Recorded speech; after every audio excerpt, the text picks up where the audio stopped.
Milford Finance Committee meeting. Approval of minutes. Move. Yeah, April 10th. Oh, yeah, this is perfect timing. Any discussion? All in favor? Executive session? Let me see.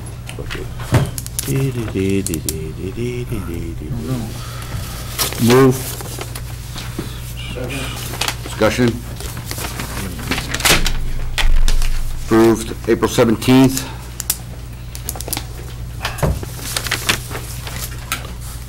Resolve it. Oh, okay, there's only 3 of us here. Gentlemen, April 17th. Move. Second, Al. All in favor? Opposed? All right. Next item on the agenda is subcommittee updates for budgets over 2%. And I sent you all a list, or you have a list in your packet. I highlighted everything, so we should talk about those budgets.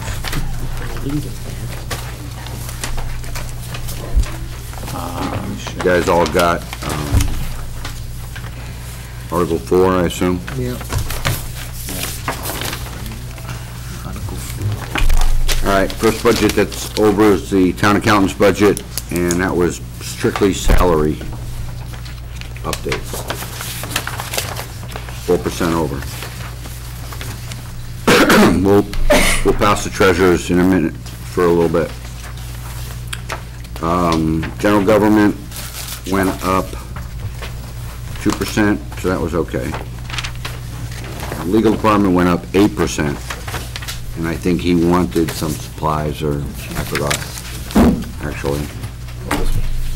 I talked about it. I'm still looking. Salaries went up 7.7%, and supplies went up 28%.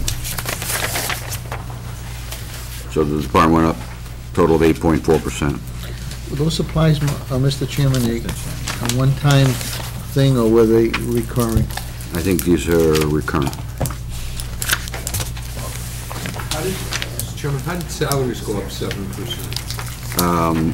He's an Article 2-person or 3-person, and I think that between him and his secretary, she went up, and then she has a step, I think. I'm not sure. Oh, yeah, this isn't? What's that? But it was strictly salary issues. I don't want this. That's what. But I don't remember them saying anything went up over 2% on the salaries. Oh, there were a bunch, because the steps and other things, they went up more than 2%. We'll leave capital planning till Greg gets here. Building inspector, 9%. He's adding hours to his assistant inspector, and that was approved by the Board of Selectmen. Animal control, I think that went down, 292. We changed that one. Animal control. 2.3%. Again, general expenses went up, oil, gas, electricity, gasoline. School department will, no applause, save it for the end. Cemetery, I can't report on. Michael, went up 9%. Oh, I know why. Go ahead. Who's in charge of the cemetery? Well, that was the question. I didn't know why I went. Well, what they did is they took the part-timers off and made them full-time to eliminate the unemployment and keep them full-time, and they're going to work at the highway department. I understand, but that, when they told us it was only going to be an offset of $1,000 to move it from 40 hours to 40 weeks to 35 hours to 52 weeks, they were told us there was only going to be an offset of $1,000. That's why I was confused about the 9,000 when I saw there as well. Really? Salaries went up 11%, went from 82,000 to 91,000, went up $9,000. We were told it was only going to be a $1,000 change to do this with the compensation from unemployment. Maybe it was net change. I have to ask someone. I was in and out of the meeting, but I was, Yeah, I think if you net out the cost of unemployment for the period of time that they're laid off, it only costs about $1,000 for to keep them there. Right. It's a net change. all right. So that's good. Youth Services, the director's salary went up. He had step as well as the 2%. Veterans, they added significant amount of money to the budget. We approved an article for this town meeting, so he added it to his budget next year, about $70,000 because of increase in services. So without discussing the other three, total budget went up 4%, and that was mostly salary. We tried to keep it to 2, obviously, but there were some issues. So the total budget will be, as we see on the first page, $84,275,399.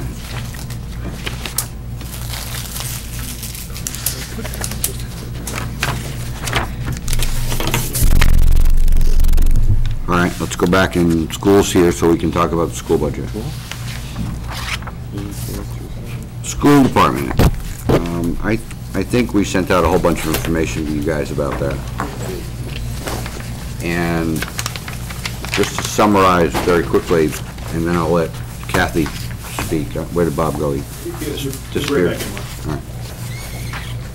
If we, during our subcommittee meetings, we talked about the budget going up significantly. It was 4.5% originally. We asked them to look at those numbers and do some work on those numbers, and they came back and dropped the budget another $104,000. If you take out the special education, which is unfunded mandates, which we always have to fund, their budget actually went up 1.7%. If you net out the SPED budget, okay. SPED budget is significant. It's about $6 million. The SPED increase was over $700,000, which essentially was our 2% increase. Right, but the total SPED budget. SPED and ELL. Yeah, SPED and ELL. Both. ELL this year is 28%. Is an unfunded mandate as well. So they had to hire some teachers and put in some programs. So that's why the school budget's going up 4%. I summarized it. If you guys want to talk some more, I mean, I'd appreciate that. I was up getting Aldo as well, just trying to, he's the quorum upstairs for... Oh, for the meeting? So they have one more vote to take. It's a key role. Jonathan, he'll come down, so... Okay. Yeah. But no, I don't know. You're absolutely right, Mark. The 1.7% is just that. The additional over the 2% is what we're asking for to fulfill those ELO in out of district, as well as special ed program costs that are in district. For a total request on behalf of the school committee of $39,770,851. Mr. Chairman? Yes. Have we always adjusted their budget for special needs in the ESL program? Always. Always, that's been consistent for the last... Since I've been on the board. We've always taken that as a side expense Okay. and then dealt with their non-ELL, non-SPED budget. And that's what we have said, we expect them to stay within guidelines. Because the SPED, 1-2 kids comes in and it, Yeah. as we all know. Yep, no, that's fine. Good, okay. I believe this is consistent with everything for at least the last 6 or 8 years. Since I've been on the board, which is more than 6 years. All right, thank you. Anybody else? It was easy, guys. Do we move to accept it, Mr. Chairman? Well, we're going to do the whole thing at once. Okay. Thank you for your support. You're welcome. Treasurer, Barbara's not here, but David can speak to the increase in treasurer's budget. Yeah, there were several items that she wanted to present, and I think she wanted to be here, but she's going to be a little bit late. Couple of things that she's done of significance in her budget. One is she's refinanced some of the debt, and you're allowed to do that after a bond issuance has aged about Take 10 care. years. Thank you, everybody. Thank you. Thank you, guys. And Kathy. Thank you. Hey, So with the refi and debt, the projected savings from that will be in excess of $600,000. Good. Which we'll see next year. Which we'll see next year. Another thing she's done is, because the unemployment projections have gone down from the fund, she was able to reduce that in her budget by $100,000. The OPEB for the unfunded pension obligation, I believe she's had discussions with the subcommittee. I wasn't at that meeting, but I think she spoke to you, Mr. Chairman, about bringing that level to $700,000, and I believe it's a couple $100,000 shy of that right now. So she increased whatever she needed to get it to $700,000 total. But her net budget didn't change because of that, because she saved $200,000 somewhere else, and I don't remember where it was, and she just moved it to and kept the money and moved it to Okay. But the objective was to get to the agreed to amount of $700,000. Okay, and then those are the three major things. And the last thing, which I'll just present to you, and I welcome everyone's comments on, is there's been a desire to increase the availability of certain benefits to employees in the town, such as the flexible spending accounts, which are available to members of the school department, but which are not available to every town employee yet. Really? And so I think the selectmen support making certain benefits available. Now, what Barbara has said to me is that it's going to require a certain amount of data processing and whatever else is required from a benefit standpoint to make that happen. I don't know everything that is going to that will require to make that happen, but there is a cost to it. And the cost that she's projecting is that it will take, for now, a part-time person about 15 to 20 hours a week. So she has increased her budget to include a part-time person in the total amount of, is it $20,000?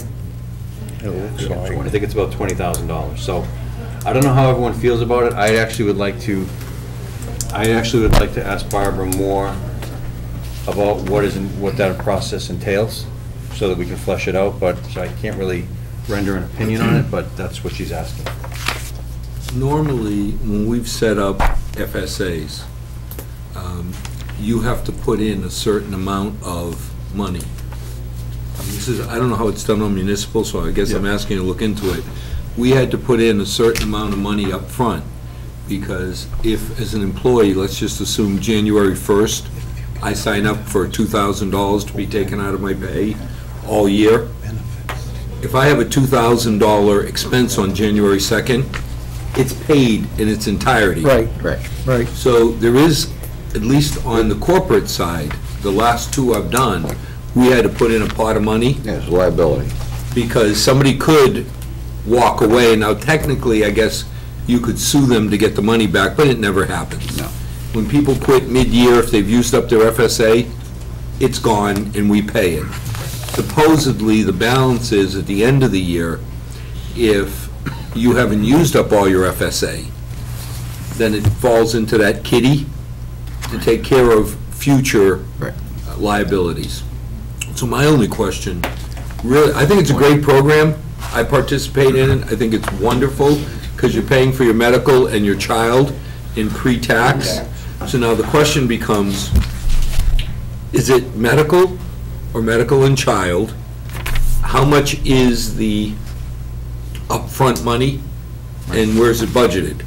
I'm for it, but before I could support it, I think we ought to know how much money we're putting in. Well, the question isn't really how much, I don't think how much money we're putting in it, it's what Barbara considers the maintenance of the program on an ongoing basis.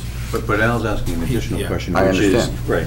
I mean, if we gotta come up with two. That actuarial cost when somebody. But I think, if I'm not mistaken, I think when she presented that with the healthcare stuff, we talked about that, but I don't remember. I just want to know the number, Mark. I hear you. Mr. Chairman? Sir. Yeah, I think Al brings up a very good point. The question is, if you have someone leave, you're not going to go back to that person to recoup the money, so who really kind of pays for that? And I know it was an issue with the school department as to who pays for that. Is it the school, is it general government, is it the union?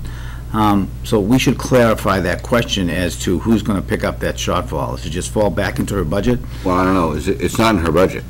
Not this year. Right. The only budget, the only thing in there for this year is the person, or half a person to administer. Administer it. Because you've always got bills coming in and bills going out. No, see, that's my question. I don't think, I wasn't sure if the town was administering this program or if an outside agency was doing it. I know that my wife and I have one at Phillips, and it's run by a company out of Texas. We get a credit card, and you just use the credit card for certain things, and they automatically, when we get a bill through Blue Cross or an explanation of benefits, what we have to pay, it automatically gets sent to us through this other group, not necessarily through Phillips. So I don't know what the administration costs are. Yeah, it's really not the administration. It's more that if an employee says, hey, take $20 a week out of my paycheck, and I want to put $1,000 away, during the beginning of the year, they have some medical expenses that exceed $1,000. They use the money, and then they leave 2 months later. How do you recoup the next 10 weeks? But I don't think that's what she's asking for. No, I know that, but I'm just following up on Al's question, that you should identify who's going to pay for that. Normally, you know that Texas company you're talking about? They administer the pot. But the ones I've been involved in, and again, I've never done municipal, you had to put in a tranche of money in the pot. Because like Phil says, on day one, if somebody walks out, you got to pay it. We're talking about two different things. We're concerned, agreeably concerned, that there's going to be a pot of money that has to come from someplace, and we don't see that in the budget. Right. A. B, this 15 hours of a person over 52 weeks to administer a program that I thought was being administered outside the town. It's a one-time, you put in the data, and once you put the data in that this person's going to take $5,000 and it's, $20, you divide by 52 or 26 weeks or whatever, and you take that on their pay pre-tax. So it's a data entry issue, whether that's a week, 2 weeks. Every time you lay down that credit card and at CVS for $30, that has to be processed. There is a It's processed, but if you do, it's processed through the credit card company, through the administration company, Yes, not through the okay. town.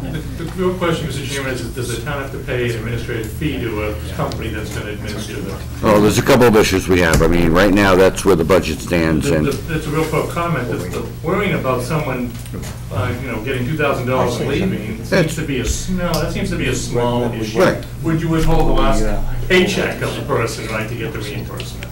If you wanted to worry about the money coming, it's more likely people end up, as happens regularly, people don't use all the money they actually take out. Right. And they lose it. yeah, right. Bob? Yeah, just a quick question, Mr. Chairman. David, did you say that there are some departments in town that have this now? I think it's only the school department. School department. So, they just left. Do they have an individual whose only responsibility it is to administer that? I mean, how many employees do they have? No, it goes through It goes through Barbara's Goes through the town. office. Oh, okay. But now they're making it available town-wide. So who handles it now?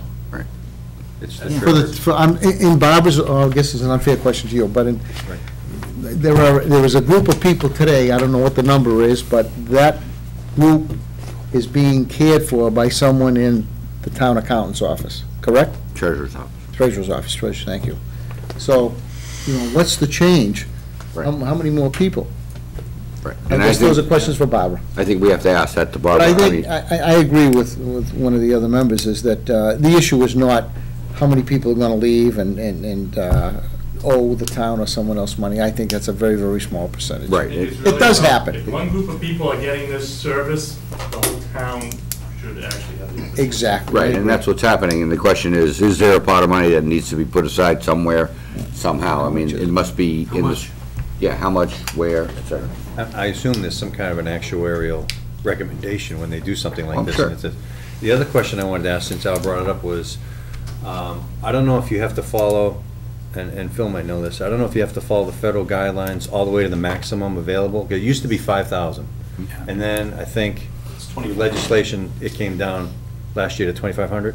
So is that what you have to offer? It has to be the 2,500, or you can go lower, or? Yeah, anything up to. Yeah, Up up to, to, okay. up to. And 5,000 for dependent care. If you do the dependent If you care. do- But again, That's separate, But that's a separate issue. I remember when we did, at one company I was at, it was less because the company did not want to put in whatever, there was a factor, an equation that said, if you have X employees and you're going to give them up to $1,000, here's the pot of money. 2,000, the pot gets bigger. So it's just a matter of, I think we should know the data before we vote. Well, Rick just want, all right, Will? I was just going to say that, I mean, I've had one through the Commonwealth for the last 10 years, and I pay, all through pre-tax, but I pay a maintenance fee.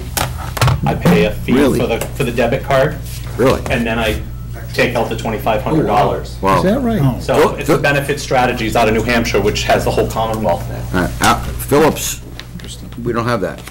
Phillips is, what's the name of the company? I'll tell you in 1 second.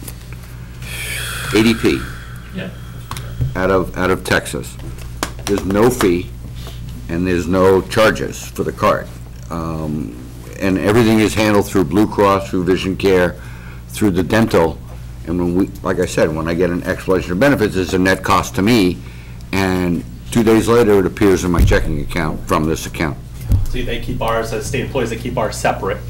And if we get a bill from, Children's Hospital for a balance, the $50, $100, whatever it Yeah, is. just submit it. I submit it with the debit card number. That's how it used, that's what we used to do, but But in I pay other the dollar companies. every pay cycle, as well as the deduction, as well as. Well, So I there definitely are think. options out there. Yeah, I definitely think we need to find out from Barbara. At this point in time, though, what I would recommend we do is approve that budget and then come back and modify it if we have to in October.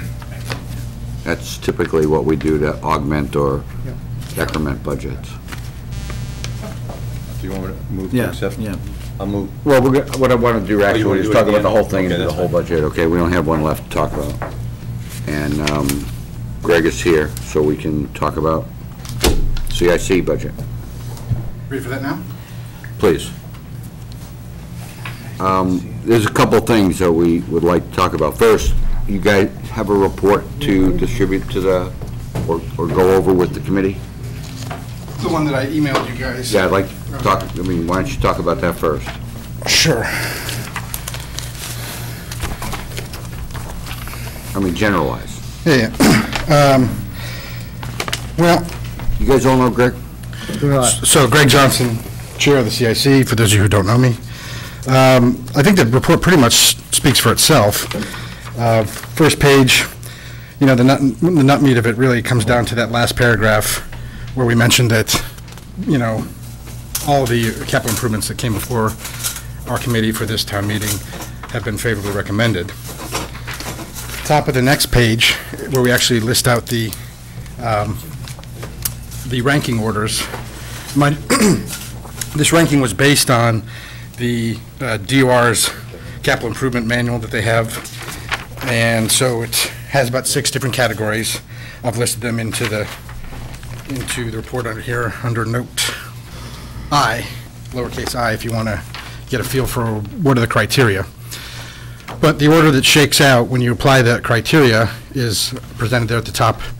Normally, we try to resolve all ties. For those of you who have a copy of this, there was a tie for the first time with our new system in the youth center articles. Essentially, they both have the same weight to the youth center director, and and based on the building inspector's or commissioner's report, they're both equally bad. So they kind of hit the top of our chart. The other 2 items, 3 and 4 on the list, have been added since I gave my preliminary report, simply because they were not items that we could project ahead of time. In fact, the only item that was on a 5-year plan prior to this warrant closing was the town hall roof repair, and that we had thought was going to come in the fall with the rest of the capital articles that usually come in the fall. Given the condition of the roof, I've seen the tiles and heard that the winter and the wind and all that we had sort of accelerated their plans. Plus, we have the transfer of monies coming from the painting account, so now seemed to be the time to do that in the spring as opposed to the fall. So we added that to our formula. The same with the highway department's plow truck. Obviously, that burning up is not something anybody could have foreseen. So in addition to the insurance monies, obviously they're requesting an additional sum, and we added that to our chart. So that, gives us your ranking. I don't know if you all have a copy of it, but basically, of the 4 items coming before us, the 2 Milford Youth Center articles are ranked number 1 at a tie. In 3rd place comes the Highway Department's replacement truck, and in 4th place, last is the roof. As I pointed out to others in the past, your placement on the ranking list doesn't change whether we recommended it, our sense of the priority for the town. It's merely a matter of when you apply the DOR's criteria, this is how it would shake out. So, whether or not we have the funds for it all is obviously your decision to figure out how to make that work if it can be, or town meeting's case to approve the articles regardless of either of our recommendations or not. If you want to see a breakdown for why their scores were what they were, if you go starting on page 3 and to the end of the report is just a description of the articles in their article number. So if people are following along at Town Hall, or, they'll be able to flip along and see these as they're going along. But sort of the generic how to use this report, under each of the articles, you'll see there are 4 bullet points. The first one gives us our determination of the consistency with the town's comprehensive plan. Just a question. Sure. To interrupt. The comprehensive plan that I read is about 12 years old. Yeah, And 2002. most of the discussion on these articles have nothing to do with the comprehensive plan except in generalities. Exactly. So I don't know why we're quoting the comprehensive plan as one of the requirements, or not necessarily requirements, or one of the things you bounce criteria against. Sure. Well, I'll give you, since we're derailed here, Just as a comment, I just Yeah. finish up and then we can talk about that. all right, fine. So to finish then, the second bullet item is our finding for the priority of the project. You'll see, based on the feedback from this committee and others in the past, the old system of a 25-point rated system just wasn't helpful to anybody. So we reduced that to an extremely simple system. It's a 1, 2, or 3. 1 being critical, got to do it. 3 being, no great rush, can be delayed. And then 2 being an important project that falls somewhere in the middle. Can't get any simpler than that. And of course, when we don't have a ranking, as we were sort of looking like we might not have it for this town meeting, the priority rating might be the only thing that gives the town meeting members any kind of guidance as to should we pull the trigger on this given project. The third bullet point is always going to be our recommendation status. As I mentioned before, we've recommended all 4 of these articles, so it's always going to be recommended in this case. And then the last bit being the discussion of how how the DOR's capital improvement criteria yielded to the ranking position that each article got. So you'll see its rank, then its listing of how it got to where it was in the list, followed by why isn't it the next? Why is it above the guy below him, or the project below him? And so that's the pattern for all the rest of the projects here in this report. Now, to go back to your question, you're absolutely right that the current edition of the comprehensive plan is 2003, I think, or 2002, but definitely it's dated. My understanding is that before that edition was put out, the previous edition was about 30 years old, so. We're making progress. Yeah, slowly but surely, and I hear the state's even talking about maybe making some mandates that bring more significant importance to the comprehensive plans to the point where maybe towns will start doing these and be required to do these on a more regular basis. Until that day happens, this is all we've got as far as guidance. Now, you're right, there's nothing very specific about any of these articles coming up for spring that would target any of those items, with the possible exception of the highway surveyor's truck. One of the first sections in the implementation strategies of the comprehensive plan is basically at the very last section. It lists sort of all the goals that were presented in the comprehensive plan, and then some action steps to achieve those goals and objectives. In all those cases, like you said, they may not be directly applicable to what's coming before us now, but some of them are generic, like make sure all your public utilities are up to snuff.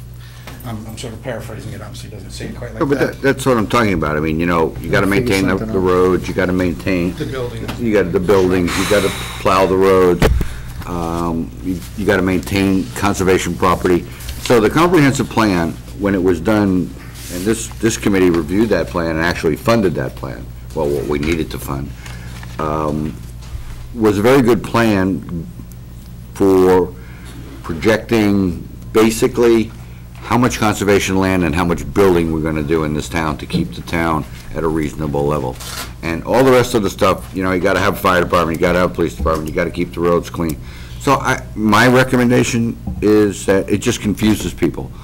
I would leave it out personally, because I looked up the comprehensive plan when your first report came out, and I go, wait a minute, where's the animal control truck? It's not in the comprehensive plan. So it just I think it confuses people, Greg, that's all. And basically why I brought it up was to make this a little bit more comprehensive to the general public, who, you know, can look the comprehensive plan up online. It's online. Right, which of course, nobody does, or probably hasn't bothered to do in about 10 years for obvious We all have reasons. discs, so. Right. Well, you know, we use it as, you know, so, as I mentioned before, we use the DOR's criteria for prioritizing the projects. I would go with that. And when we do that, like I said, every now and then we run into a case where there's a tie, you know, a tie comes up. And we decided that the comprehensive plan would be at least one good way to maybe tip the scales subtly. Obviously, you know, I mean, there's a grain of salt to be had with it, and yet you can't throw it out, because the goal of making sure all your public assets are up to snuff is an ongoing goal. So even if we revise the plan right now, Right. that's still going to be in there. As a result, all those recommendations are consistent with the old plan and probably any new plan. If you guys commissioned a new one, it would probably, since it would still say that, it's still. Yeah. And again, this is more of a. Pretty basic stuff. Exactly. And it's really just a tiebreak. The second tiebreaker being what the priority rating we've assigned. Again, that's kind of subjective. So whereas we achieved our consensus in an open public debate, you know, somebody could easily say, well, you know, who are these guys? You know, they weren't lifelong members of Milford, or, you know, we don't know who they are. Why should we care what they have to say about the priority of any given project? Excuse me, somebody start the music. So consequently, you know, that's where that comes in. I have another question, or a couple of questions. And you know, I'm not sure what level of investigation you do when you review these projects, but and by the way, the roof and the doors are gonna be passed over at town meeting, just Well, for your information, That's, of because course, up to of town another, meeting, so right, that's why we left it in our report. 'cause No, I understand. That Just- command decision is not ours to be made, so. absolutely.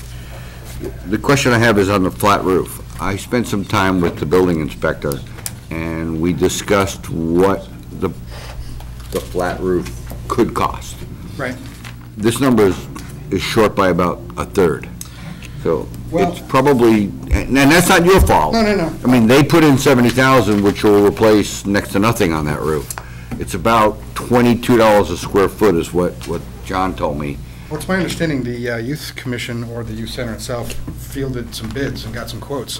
So that number isn't completely fictitious. They believe they can do that job under that. Well, if they- Provided, now, my understanding is they've been told that if there's any problem with the drainage stuff, and the building inspector's report suggests that there will be, that 70K will be 70K plus the need to fix up.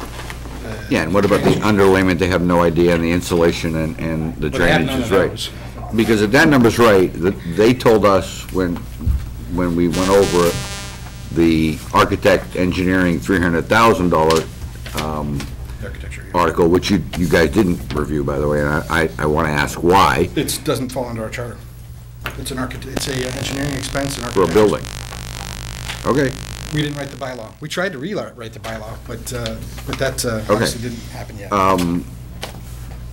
I lost, because they told us that both roofs together would cost $350,000, and it would trigger the ADA requirements to redo the whole building. So, what do I believe, 70,000 or 350,000? Well, the 70 is just for the flat roof. Yeah, As yeah. John mentions, I mean, he Well, has I given could, that process. I could interpolate a flat roof and a round roof, double the cost. Triple the cost. It still doesn't trigger the 35% of $1 million. Yeah, no, I left that up to, we get our numbers from the sponsors From of the the articles. proponents, but- So if they come up with a bogus number, we can challenge it when we interview them. But, in this case, we knew that they had quotes. Well, my concern, or our concern, would be that if this article went forward and we approved $70,000 for a roof, in the fall, we would be approving another $200,000 to really do the roof. So the numbers that you review and that eventually gets to town meeting, because the article can change going Sure. before it gets to town meeting, ought to be, what's the word I'm looking for? Validated with, other than just a proponent, in my opinion. I mean, to do the job correctly, Greg, you really need to generate the number that makes sense. Well, that's interesting. We can always look at for food for the Because future. if they hadn't decided to pass that over, we would have approved the $70,000 to do the roof. And it would have been the wrong number. Well, I Significant. mean, to that point, go ahead. Russ, by the way, if you all don't know, Go ahead, he's the CSE's liaison to the FinCom, so if you ever have another issue and I'm not around, Russ is your guy. When the youth commission came before our committee, I believe the number was a little bit higher. And they said, I was asking about that specifically, whether or not that was a good number. They said they had a number of quotes out, and we were waiting to get back on the quotes, and we're going to get back to us on a firm number. And this is the number that they came back with. Now, I understand where you say that we should have gone to perhaps other people to find out, the actual costs. Well, I actually asked them to have the building inspector go over and look at the roof and give them an estimate before they put this together. Right, we were relying on the information that they gave us, like we rely on the fire chief to say that a new pump is going to be $500,000, as opposed to looking it up ourselves. Now, we can do that, and that's something, maybe we should be doing in the future, but I think you should ask the proponent to supply you with data that tells you that it's correct. Well, I guess I see your point. We didn't challenge them to see their quotes. We just believe them because we have no reason to not believe them. Okay. In this case, like I said, there is the contingency. The biggest issue we see is that their quote seems to suggest that everything's fine with the $70,000 figure for just the flat roof, provided there's no serious drainage issues. John's report suggests that, who knows, that they're not Right, gonna but there's find more than those just a things. flat roof. I mean, all the insulation and all the tiles and all the drainage has to be looked at, and the underlayment. I mean, Well, that's all part of a replacement. we've had that roof, I problem with assume. other roofs in town, so we know. Sure, and quite recently, too. We seem to have a Police roof department. rash coming on. But anyways, Right. the figure that we were given, 70K, was theoretically sans drainage issues on an entire new roof. So I assume that's everything they need from, and they were talking about insulation. So I assume 70K is a good figure. Now, John's report does lead you to be skeptical. I can certainly appreciate that. It's an interesting situation. I hope Article, was it 16 or 18, the architecture one, does pass, because that's clearly the smart way to approach this whole project. And then, of course, if that happens, then these two articles will theoretically be passed over. My question to the powers that be, though, is should we pass them over instead of allocating the money so that when the architect comes back, assuming the architect that is approved, when he says, hey, here's my plan, whatever it is, we were expecting we'll see that at town hall, or town meeting in the fall. But we know it's going to need a new roof and new doors. Is there any reason not to allocate some of the money now so that they could maybe even begin the work as soon as the architect says, ink's dry, let's go? Because we know we need a new roof and new doors. We had that discussion. This is it's an academic one. I No, think there's cases to be made both ways. This committee brought it up last meeting for the same reason, But they chose to pass the article over in favor of getting approval on the architect and engineer. And based on John's report, the condition of the building, that's probably the smart way to go, because there's just a bevy of issues in that building. Right. But anyway, so that's the flat roof. Did you have something else for us? Go ahead, Russ. You're all set? Any questions from this auspicious group? No, I think your point is legit. I mean, realistically, if you're coming forward, you're putting your name on those numbers. You ought to really consider before you put your name as a committee on numbers, that you do some due diligence, and I don't think it's challenging somebody when they come and say, we'd like to spend $100,000 of town money, to go a little extra and say, let's ask a second opinion. Which we do as a matter of standard procedure, and in this case, they've got multiple quotes. So it's my understanding, I mean, I haven't seen them, but again, I have no reason to doubt their veracity. I don't doubt them, but we found in discussing some of the options, sometimes we've come up with ideas that can go back versus just saying, okay, we're all taking this tact, and it's gonna cost $100 grand. Yes. Did you ever think of that? You know, you may be able to get more for it, that's all. All right, let's move on. By the way, if, just real quick, if Article 16, 18, the architecture one is 18. If 18 does not pass, and that leaves then basically the youth center working on Plan B, which is a good name for Band-Aid, you know, they're gonna want to then proceed with these two articles because obviously they have a critical need. All right, I Well, think, what I meant to say is that because the reports outline, you know, and the fact that drainage is likely to be an issue, it's conceivable that if the architecture article fails, Article 18 fails this spring, the youth center may have to shuffle their, well, they already have to shuffle their 5-year plan. They need to rearrange it somehow, and they promised to do so after town meeting once the dust settles. But they may have to move an article from next fiscal year forward, which is the drainage systems they had planned to do. Based on their cost estimates, if those 3 projects were done, the roof, the doors, and add to it their projection for their, bring forward their drainage system upgrades, they could, in theory, if all these numbers are good and solid, do those 3 jobs, those projects, get the building buttoned up, and now they wouldn't be ADA compliant, the plumbing issues, electrical issues, sure, but they would still be under that 30% value of the cost of the building. And if that's the case, then they couldn't do another thing, not for 36 months, if I remember from John's report. So they could continue, you know, to operate as is effectively.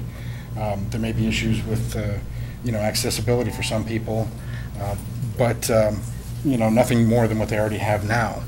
So it could be that they might have to bring forward, if these 2 articles pass, because the architecture fails, they might have to bring forward their plumbing thing in the fall and then actually do all the work with those 3 and then nothing again for 3 more years. No. Unless we decide at a future date to do a major renovation. let's see where it goes in the fall. Right. I mean, in the spring.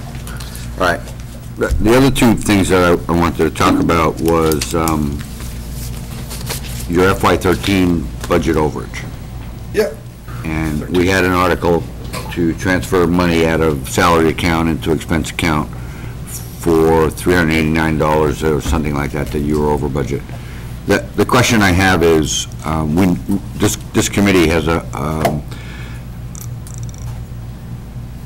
past history of never moving salary money to expense money. That's my understanding. So, be that as it may, first question is, why were you over budget? It's against the law to go over budget. Well, technically, we're not over budget. I just had to eat some cost out of my personal expense, because you can't go over budget, as you pointed out. So this is a matter of paying me back money that I spent for the committee. Why we got over budget, now mind you, again, as I hear from our last meeting, you were informed that the real amount that I'm still owed is $15.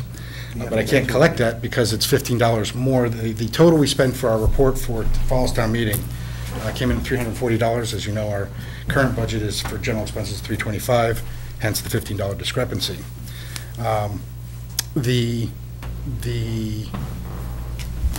You know, I've rescinded that request from Zach since I gathered, I heard what happened at the last meeting. Well, they're going to move $15 into They're the account, but not out of the salary account. Because it's the right thing to do, but and I understand, I didn't know you had such a policy in the first place, otherwise I wouldn't have wasted anybody's time with the paperwork. But this is a one-time windfall because we've just hired a clerk for the first time in, I don't know how many years it's been without a clerk. So we had a windfall from our minutes taker when she got promoted effectively, promoted to our clerk. There was that windfall from the beginning of the fiscal year, July, till December when she was brought on officially as the clerk. That presented a one-time windfall of salaried monies which seemed an obvious way. If we transferred those over to the general expenses account, we could satisfy not only my $15 of remaining reimbursement outstanding, but any expense that might come up until the end of this fiscal year. There's none projected, other than we did want to purchase a piece of computer, a memory storage unit, since we have no facilities within Town Hall that provides us data storage for our reports and so forth, at least none that I'm aware of anyways. But that can wait till the next fiscal year, so we've rescinded our request with Zach, so you won't see that request to transfer monies from the general expenses, or excuse me, into our general expenses from our salary account, since I obviously found out about your policy. Right, I told Zach to find the $15 somewhere else. Right, and so... And he said he would find it somewhere else. So that having been done now... But the real question is, why did you spend the $389 when we have facilities in Town Hall to make copies of reports? Which is what we do. Right, and that's what we did for spring here. But that's not always a reliable system when a couple things happen. One, I'm not sure for personal reasons how detailed I can get here. But my clerk was unavailable. Actually, she wasn't even our clerk at the time. Our minutes recorder was not available to assist us with generating the report for personal reasons. Enough said about that. And so we had to farm out the work to a local copier. I personally don't have the ability to print out 250 copies at home, or didn't at the time. I have a new printer now, but that's another story.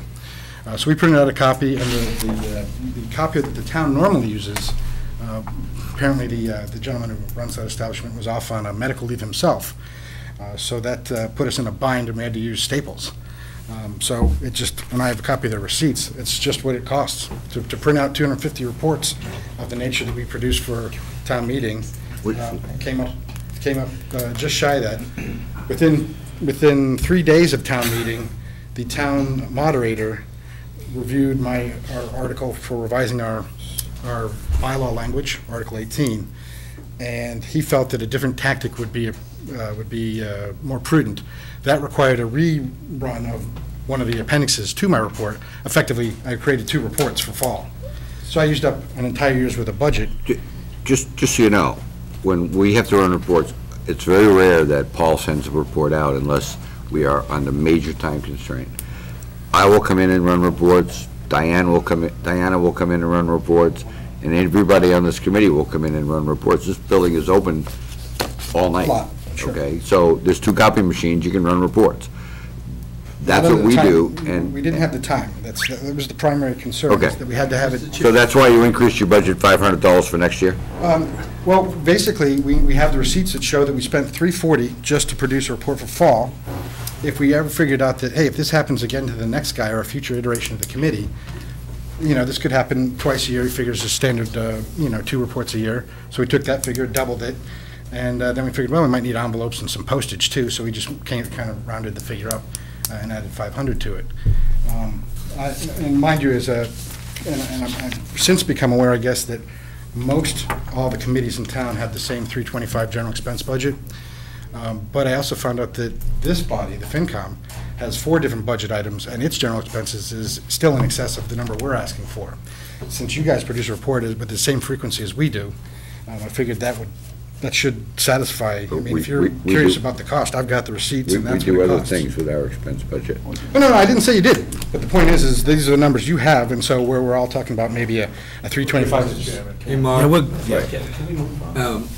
Yeah, I think... I know we're not talking about a lot of money here, it's just principle. Principle. And I would say I wouldn't budget assuming we're going to fail, but we'll take that up later. Yeah. The biggest concern I just heard was that they want to buy a device, I'm assuming it's a memory stick.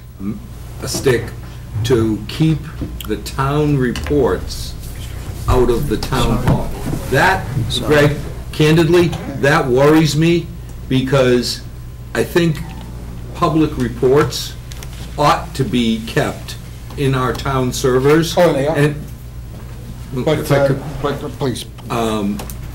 if you're saying there's no room in town hall, I'd say take it up with the tech committee and say you ought to budget. Geography on a hard drive is cheap. Oh, yeah. So it's not the money. Memory sticks are $8. Yeah, it's not the money I'm arguing against. It's the fact that when you have a stick, it can go away. True enough. Jack? Just to that point, the rationale is more that in this building, right? It's not apropos to the conversation. Really, Mr. Chairman. We're running a long time. Mr. Chairman, I think we're getting off the subject of the article. Right. And just one quick remark, if we can make any quick remarks.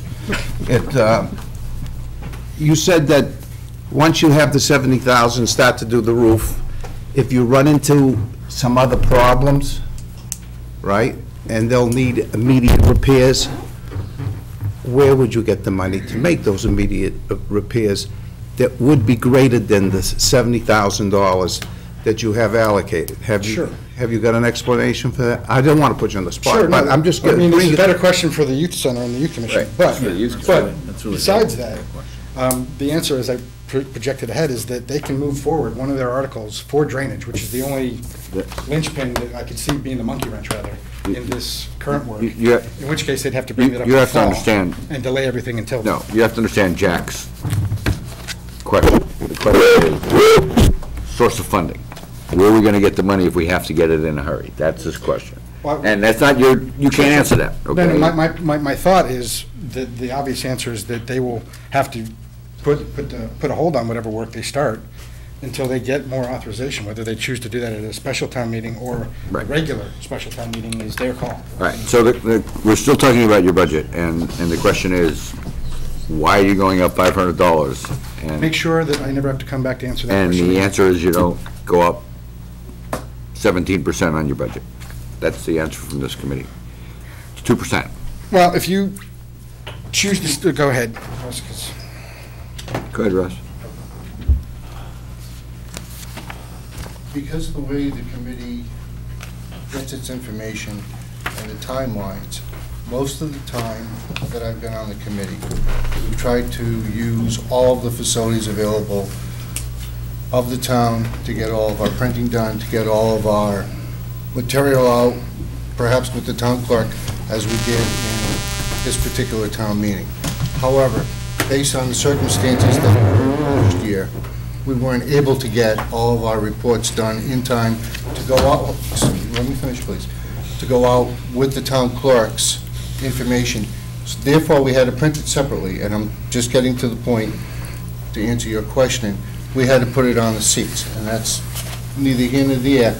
But in case we had to put it out prior to that, the committee felt that we needed the increase for the postage and the copying and the envelopes, et cetera. Now, we were unaware that everybody was asked for a 2% increase. I never saw a copy of any official word that says you can only go up 2%. However, that being the case, we thought it'd be best to have the monies available and not have to use it, than not have the monies available and not be able to produce the report that we're required to produce. Just a quick question, Mr. Chairman. Instead of asking for $500 to go up and do speedy printing 2 days before you have to, why don't you just reset your timeline now, based on what you've done, and have your report done in plenty of time to have it copied? Because not all of the information is available. Oh, sure. Russ. If you reset your timeline. Okay, just for edification, wait. Just for edification. Town clerk is sending out their information on Friday, day after tomorrow. We have Article 4 we have to print, we have our report we have to print, and we have to do it between now and Friday. Right. And we will do it without going outside between now and Friday. We have a harder timeline than you do.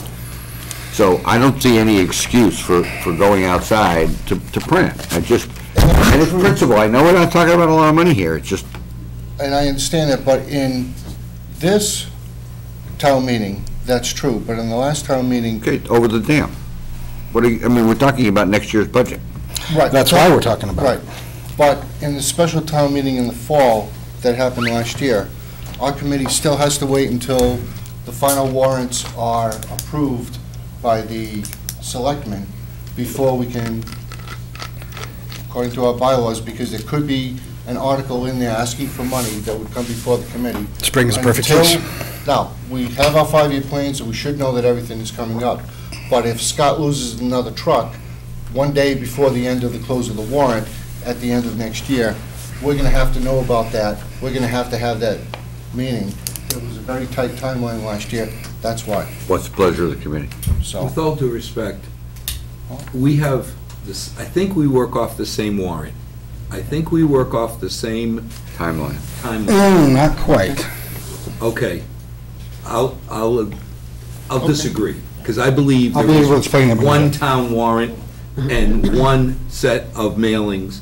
With all due respect, if something happened the day before, and you had sent out, just like we're sending out our articles, our report Friday, if something emergency came up Monday, I'd have no problem printing up 250 pages upstairs and going to town meeting during the first articles and saying, we have an amendment Right. because the town's doghouse burnt down.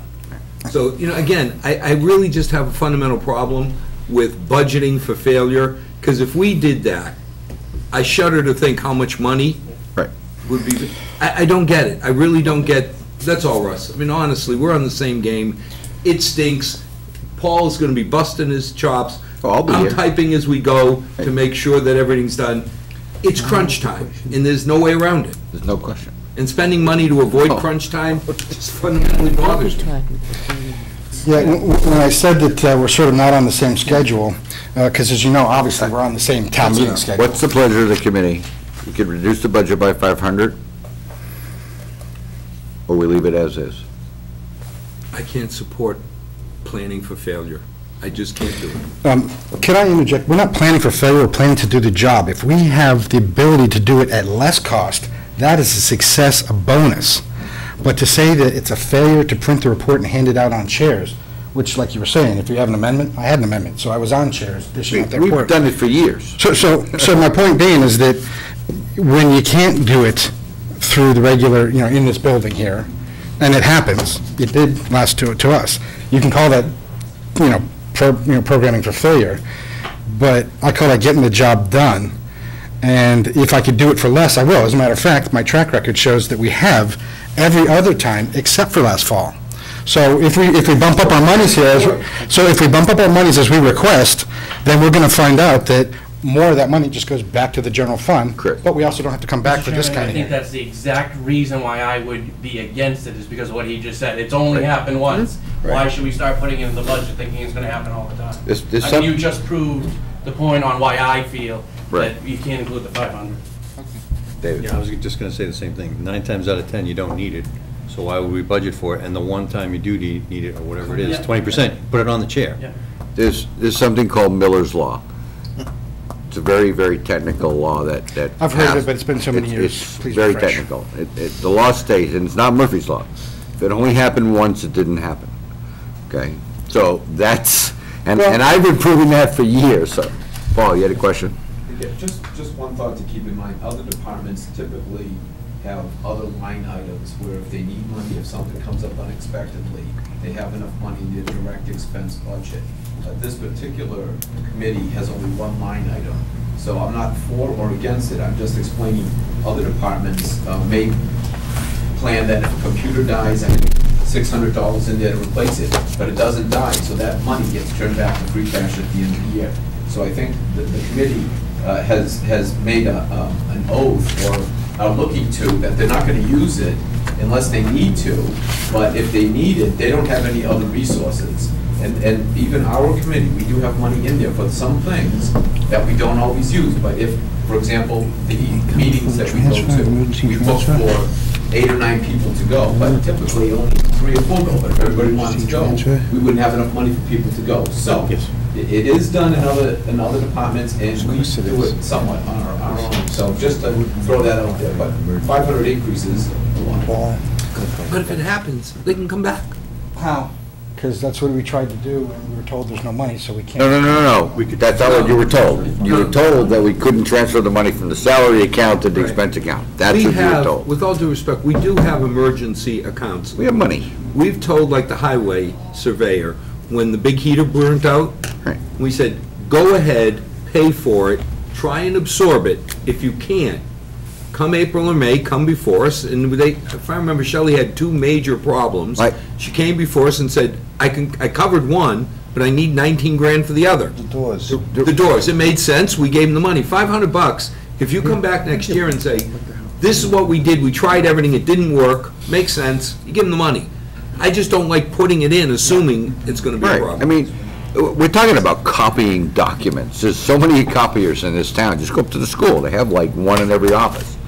It can be done with the personnel that we all have, and that's what we try to do. And We don't have the same amount of personnel. How many people do you have on your board? We have 5 when there's no vacancies, only 3 barely maintaining quorum right now. How many people that you have on your board? 3 Okay, at present, plus the clerk. plus the clerk, who is a new addition. She was not there at the fall. Okay, so that's 4 people that do copying. We have 15. We have 15 people, 16. But I guess 17. I'm failing to see, I'm failing to see the larger point that if it costs through the public, through the private industry here in town, if it costs what I have receipts to show what it does cost, and for one report, you double that because I have to produce 2, that's sort of, that's, So you're gonna send- that's the baseline cost of what it costs to Okay, produce so what you're it. saying is you're going to send the 2 reports out to be done. That's what you're saying. No, what I'm saying is that if I had to, for any reason at all, like I did in the fall, I mean, I can't go into all the reasons because there's personnel and health issues. Don't need it, I'm- don't need the reasons. I'm Don't done. need the reasons. So my point is that, if that's, I can demonstrate that's the actual cost of this project. And What's if fresh? you, I guess my point is, if you run into that problem, just come back and say, this is Because I why. haven't got a copy and I You can need have it. My only thought is, why don't we do All right. that now, be proactive? We don't need it. spent a lot of It time goes on back this. to the- Bob, you goes have back to the a, general fund anyway. No, I want to be proactive and believe you can work right, within the system gentlemen. to make it work. Are you suggesting that they spend the money that No. they don't No. have? No. No, you said if you can't, If they have an emergency, Bobby, and But all the photocopiers and all the I people understand. were tied up for 3 straight days. Right. Come back to us next year and explain that 300 copiers in this town, none were available, and no people were available, we ran out of paper, we had to go to Staples. but you're Okay, asking them to spend money they don't have in that case. I was lucky to have that Asking them money. to spend money they don't have, which I have a problem with. Like, can they I have have an expense budget. But it's not a credit card. I have to, it comes out of my account first, so I have to have the money to cover it to then get reimbursed. how would that be different? Well, if I had a company credit card and it wasn't, the funds weren't there, Well, if they have- transaction wouldn't go through. Wait, I'll give you hours. If they have money in the budget, Yeah, then they send them the bill, they send them the bill. Send the bill. So send the bill.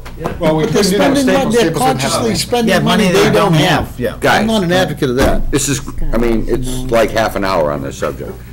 No. The budget went up 17%, part of which was salaries. Well, and we appreciate that the budget went up here more than the 2%. I concur with Russ. We received no official notification that we had to keep it under a certain amount. I'll ignore the salary increase. But, well, and the salary increase, we already came down on because we were told that that was the way it was, and so Paul and I and Lori already hammered that out and set it back down to 1%. It's my understanding. Yeah. So that's already in compliance. The transfer of funds, we've already said, hey, we don't want to do that from Zach, so he's going to take care of us through a different manner. So this is really, The salary is for the clerk.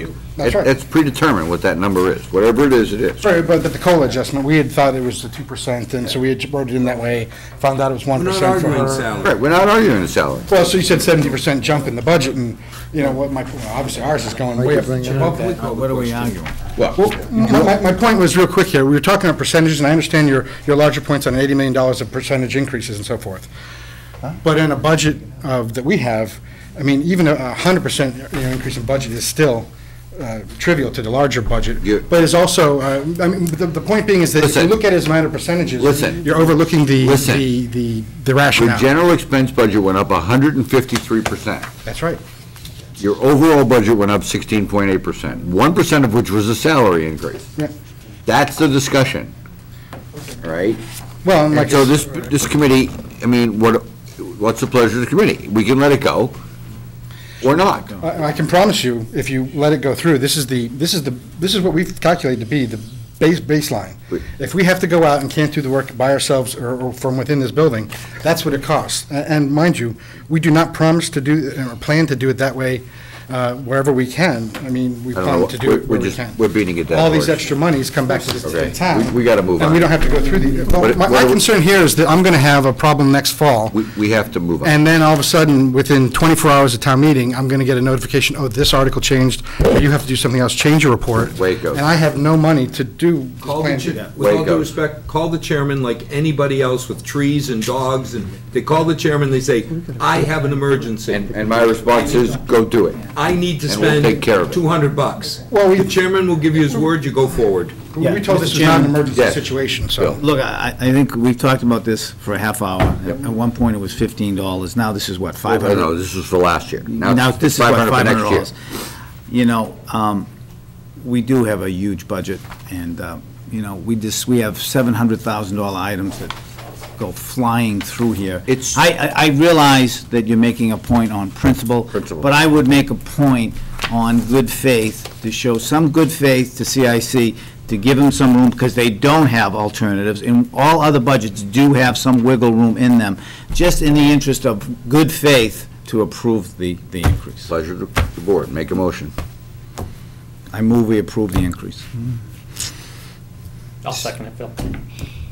No more discussion. All in favor? All opposed? Passes. 5-4. Approved.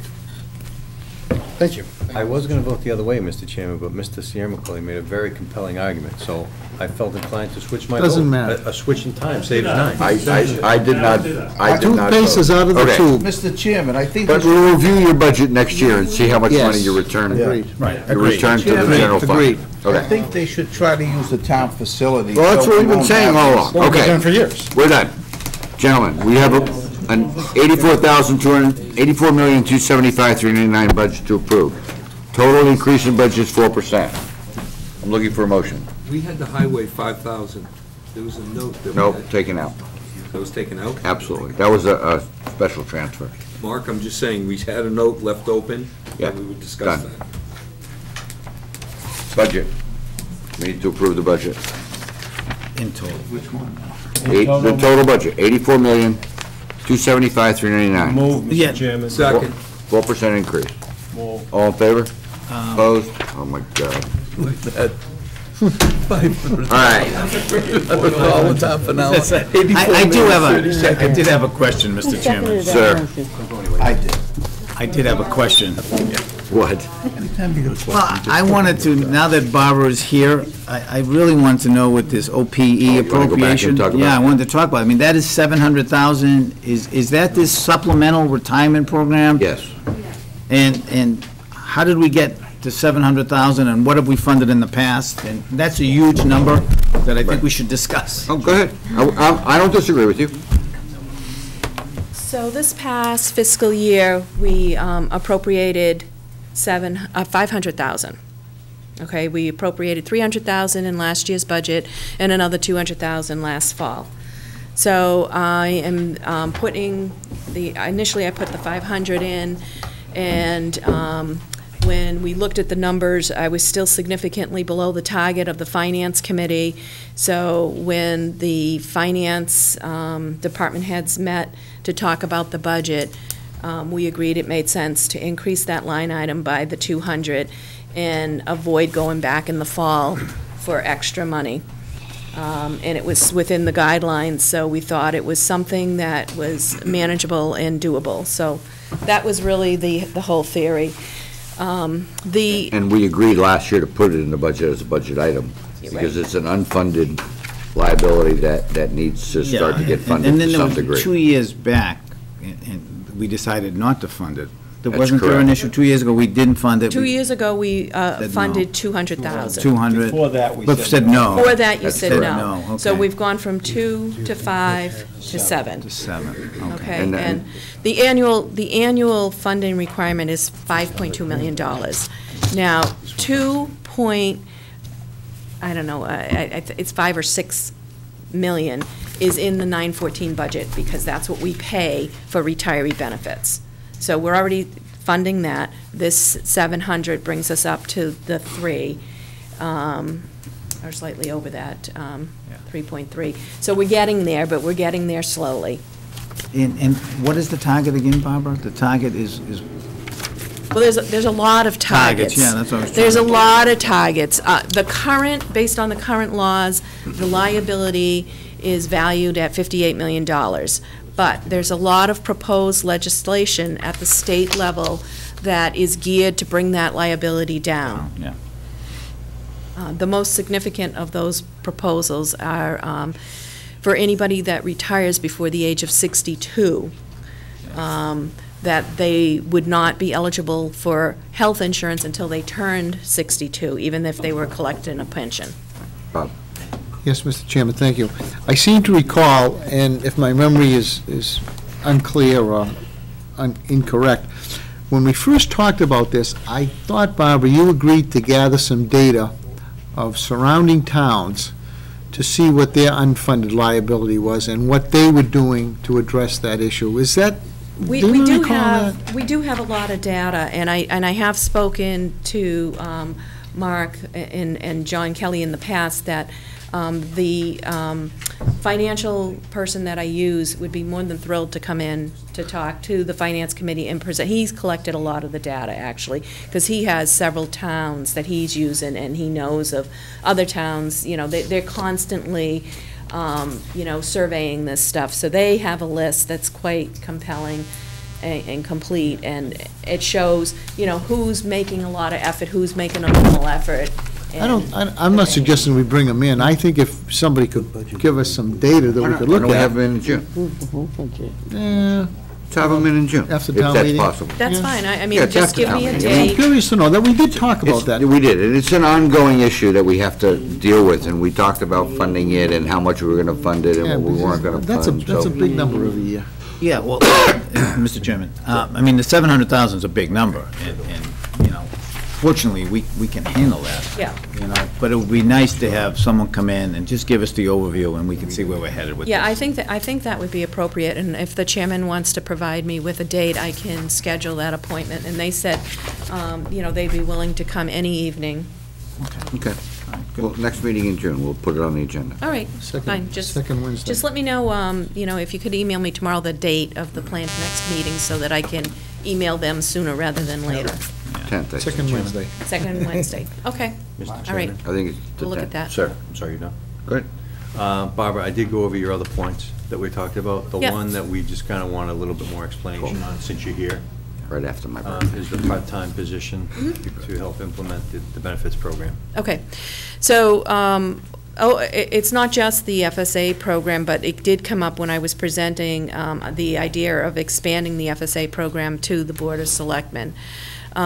So, I'll talk a little bit about the FSA program, then I'll talk a little bit about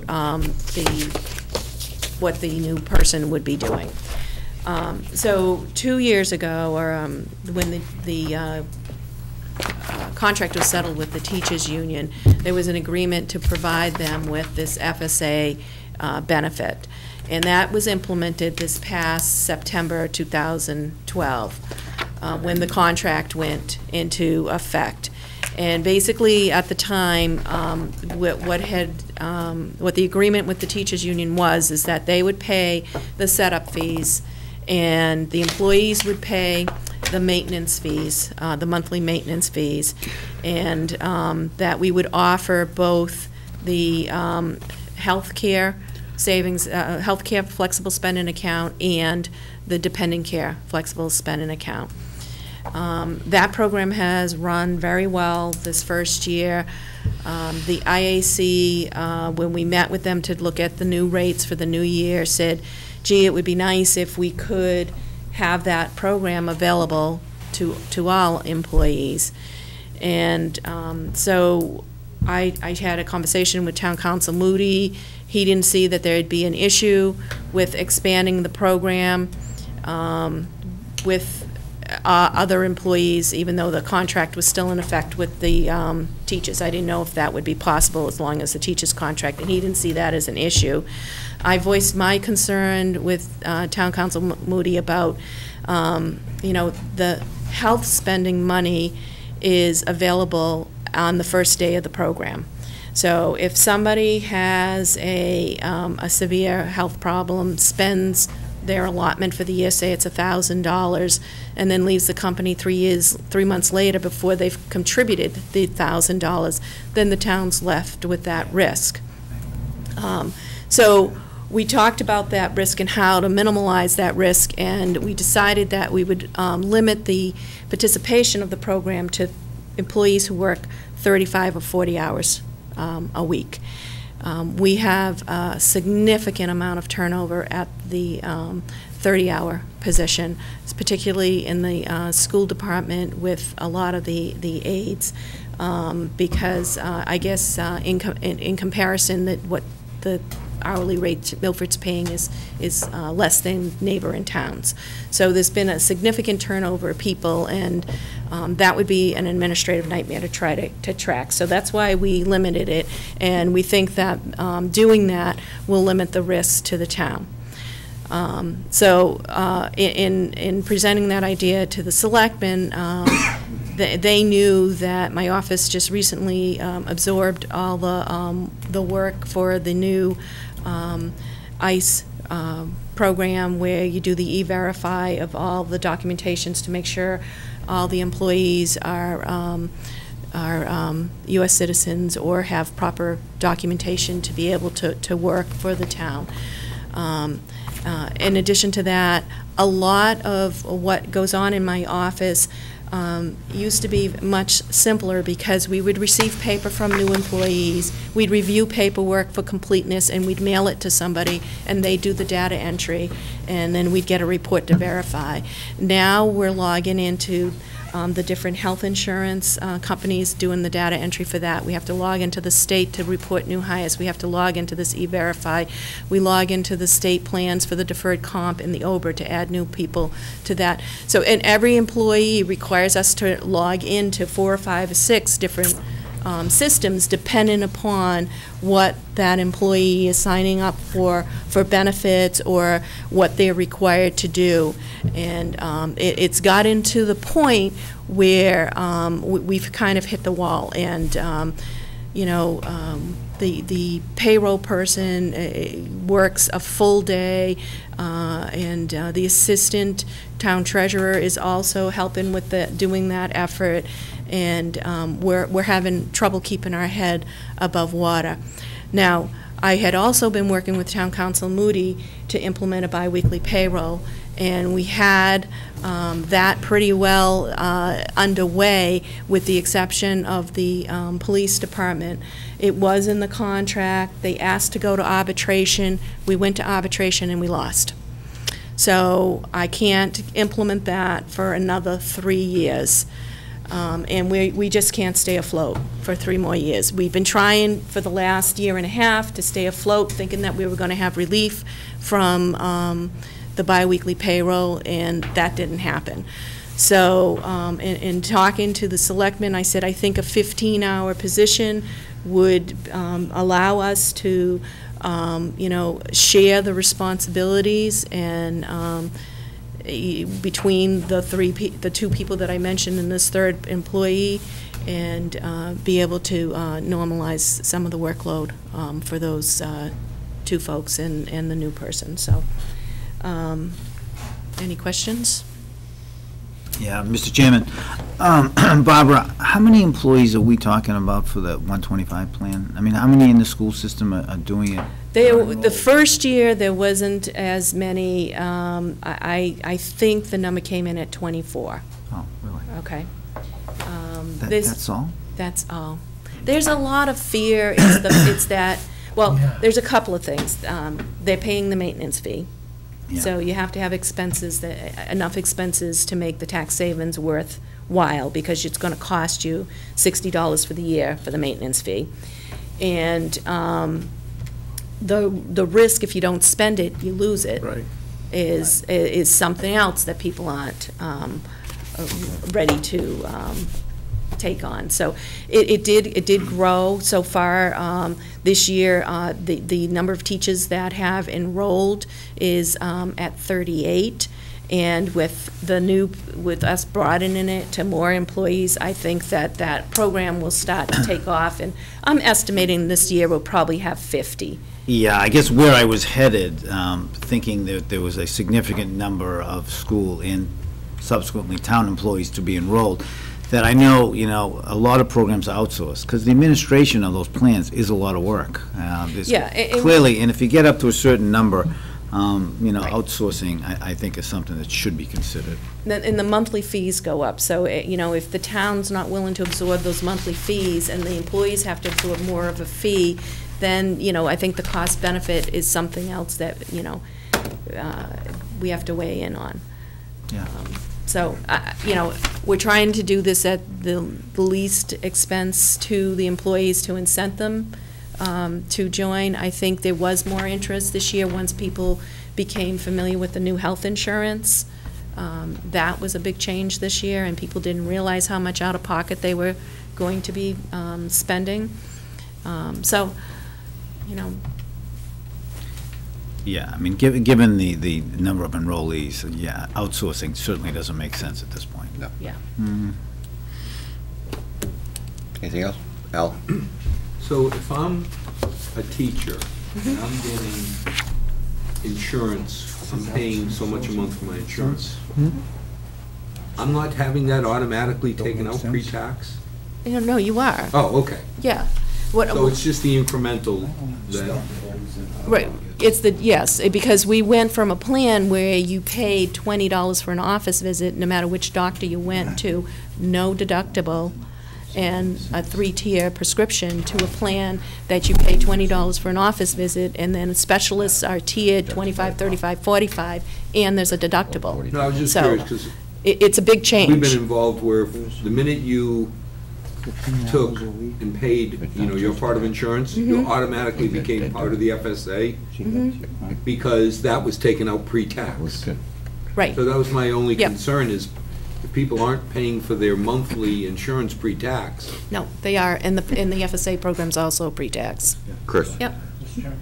Barbara, just quick question. I know obviously the beginning of each plan, the enrollment period is obviously the busiest time, getting everybody all set up.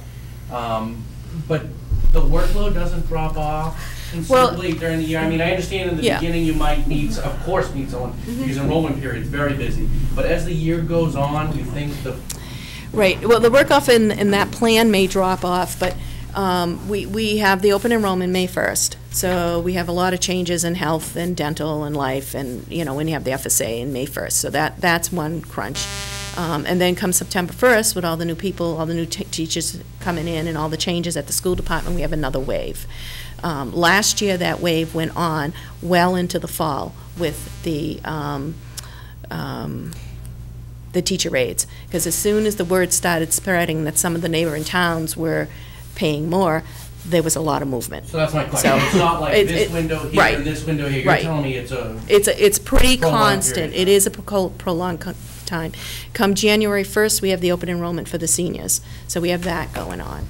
And it's pretty constant. It's surprising, not to mention that several departments, highway, parks, I know I'm missing maybe one or two, maybe community use, they have seasonal employees, so they have people coming on and off all year, because they work a season so that we can minimize the unemployment impact. So they file for certain seasons. So Scott down at the highway has 3 specific seasons, and he hires people between this date and that date, and they sign a piece of paper saying they understand it's seasonable and they're not eligible for unemployment.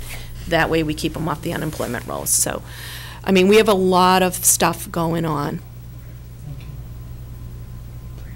Any other questions? Thank you, Barbara. Thank you, Barbara. Thank you, Barbara. All right, I'll email you the date. Thank you.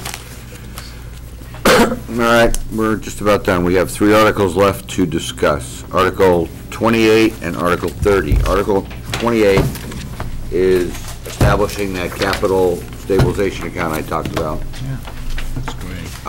And we are going to put in $500,000 this spring to start that account.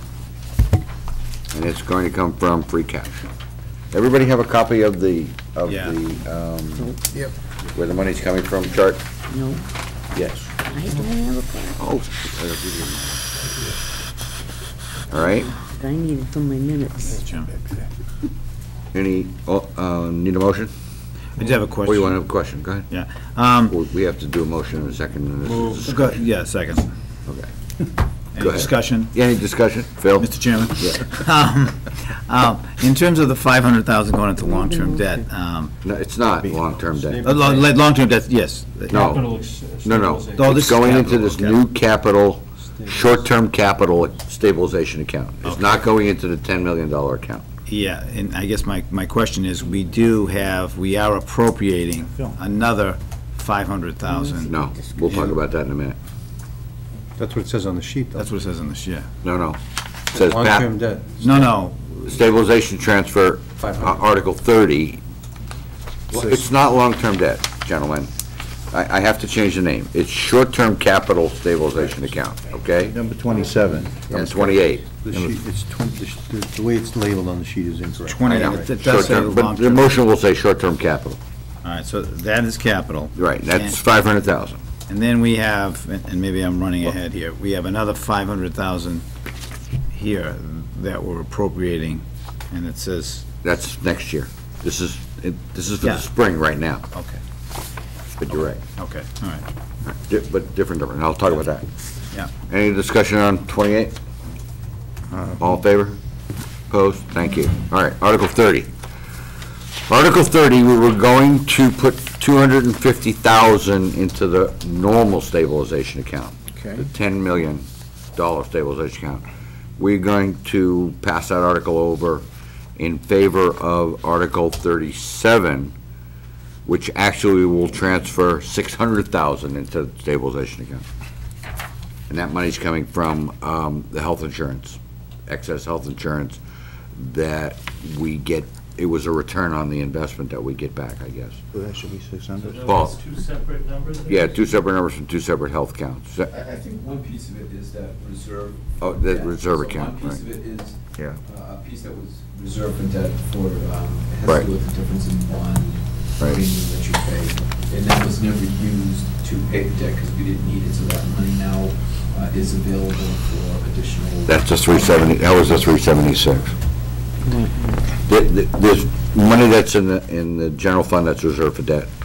It was never used, and the auditor said, you gotta get rid of that money. So instead of dropping it back to free cash, we're gonna put it in the stabilization account. Okay, so just in terms of stabilization, as of today, we're putting 500,000 for capital and this other 600,000 into our regular stabilization account. Correct. A total of 1.1 million into stabilization. Correct. Thank you. This is Welcome. all going into David. stabilization? Huh? Both those going into stabilization? The second line item there where it's blank, the 244, 379, that's from what account? That one, I think, is from the health Okay. insurance account. There's a refund that's due the town, and we get the town and the employees, and the town gets a percentage of that. All right. When they went to the new health insurance. So again, instead of having it drop to free cash for next year, we're gonna put it in I stabilization. just want to make sure I knew where it was from. Yep, Albert. Now, we're We're gonna gonna put it. pass over Article 30, Correct. hoping that Article 37 passes. Correct. If Article 37 It'll pass. is defeated, what happens to Article 30? We passed, we can ask for Bring it back reconsideration. in the fall. We can, Bring it back, we bring it on the No, fall. but I guess my question to the committee is, let's say Article 37 did not get approved. Yep. Would this committee recommend a motion for reconsideration that evening? we could. Well, that's what I'm asking. I think we ought to discuss it. Should we, you see what I'm saying, Bobby? Yeah, yeah. 37 goes down. Yeah. So now we have nothing going into stabilization because we passed 30. Does this committee agree that we would then immediately come back with a motion to reconsider? We could And do try that. and pass Article 30, or would we want to wait till the fall? Just remember that, Well, you asked the question, I was gonna try and answer it. all right, go ahead. You wanna answer? Yeah, my vote would be to wait till the fall, because I think once you start reconsideration, it's probably gonna be at the end of the night. I think people are confused now. Okay. And I think a team back is probably the best bet to map out strategy and maybe educate. Bobby, I can support either one, I just Yeah. want to be clear. Yeah, no, it's a good question. Yeah, And- Mr. Chairman? Sir.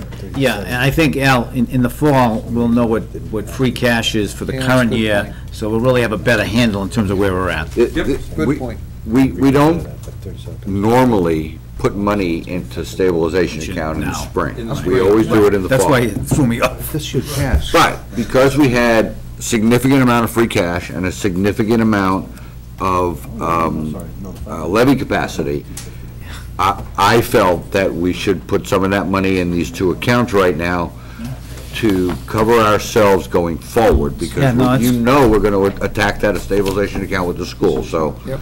I'm trying to prepare as much as we can to minimize that impact. Okay. It's a good decision, Mr. That's Chairman. fine. All right. All right, so we have a motion, and all in favor of Article 30, 30. Mark. passing over 30. Okay. All opposed? Unanimous. Who made that motion? I don't know. Phil and Bobby. Yeah. The last article we have to discuss is Article 16. And Article 16 is a referendum that was brought forward by some of the citizens of the town. Non-binding resolution. Non-binding referendum. To see if town will vote in a non-binding resolution to express its opposition to the siting of a casino in the town of Milford. Now, before we discuss this, I have a suggestion to make, being the chairman.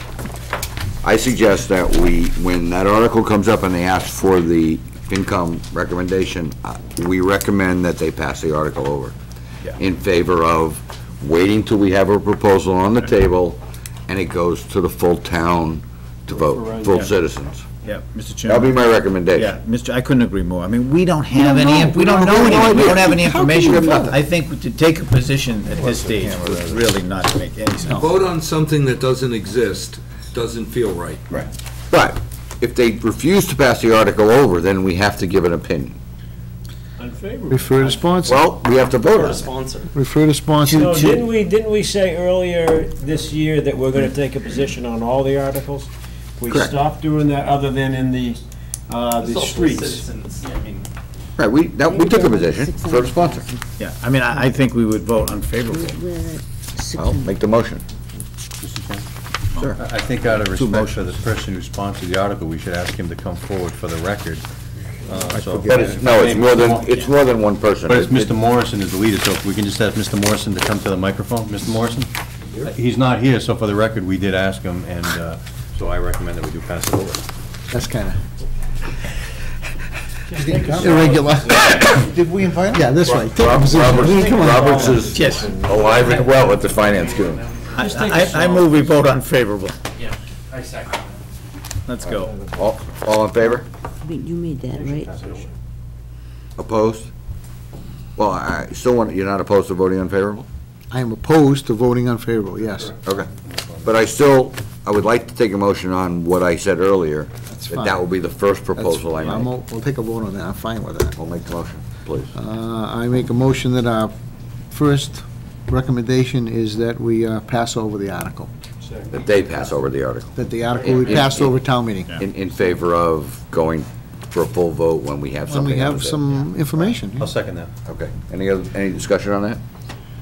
All in favor? Opposed? Thank you. No, we have one opposed. No, all in favor. Guys, It was a just to delayed, Delayed vote. Chairman, just to make sure I have delayed. it Yep. correctly. Yep. Information, it's a non-binding resolution. The FinCom committee, the Finance Committee recommends that this be passed over. You need to say the whole thing. In favor of, Then the vote is the Finance Committee moved unfavorable if it is not passed over, as there is no plan to consider at this point. I would say if we voted to ask the proponent to pass over the article, because there is no plan on the table, and when there is a plan, it should go to the full town for a vote. And I think that bringing it up now would just confuse everybody. You don't know. You don't know. You don't have the data. Right, exactly. People are gonna vote emotionally as opposed to, Sure, but that again is what a citizen's thing. I mean, all they're trying to do is see how many people are gonna yell no versus yes on town floor. But if people morally objected to a casino, they're gonna vote no, no matter where it is. But it'll But from our confuse. point of view, it's Right. not political, it's, we Right. don't have anything to judge on. No. Sir. I would just say, I think it's just really, it's terribly confusing to the people at town meeting to have a non-binding resolution that has absolutely no weight. No weight. And no bearing on anything, so why would we take a position on something that really is meaningless? Right, and it Really could the answer. confuse, when we do have a proposal on the table, it would confuse the citizens of this town, in my opinion, that, well, town meeting voted against it, but we didn't. Yeah. People will forget that it's gonna come up again. Right. Yeah, Mr. Chairman, I think as a committee, we have to evaluate proposals that come before us. Correct. Given we have no information, how can we evaluate it? I think it makes sense that if they don't pass it over, that we say unfavorable, because we don't have data. Correct. And it would be a significant money article, I think. All right, next item I have is the chart that we all have on funding sources. I just, if any questions about most of the money is coming out of free cash, which will leave us $423,000 in free cash going forward. Right in the middle. $325,000 is going to the levy, which will leave us about $4.5 million in levy capacity. 4.5? 3.67, I'm sorry. Right, okay. And I think we did good, It's a good Yeah. number. sir. Yeah, I mean, yeah, Mr. Chairman, this is very good. I mean, we have 1.1 million going to stabilization. We funded all the capital projects. And we have, as you just noted, a excess levy capacity after snow and ice of 3.4 million, which is very significant. And the rest of the budget, we all have the P&L, or what we call a P&L, on next year's budget. After reducing the budget for snow and ice deficit, we should end up with a surplus of about $1.23 million. That's putting $1 million to the, back to the levy, another $1 million. Million to capital projects, $500,000 to stabilization, et cetera. Yeah, I mean, the budget going forward next year, we certainly look like we're in good shape, Mr. Chairman. Mr. Chairman? Sir? For the record, I'd just like to point out that Mr. Avendanza did confirm today that the occupancy tax since the enactment from 4 to 6% is averaging $200,000 to $250,000 a year more than before the change, so. Correct.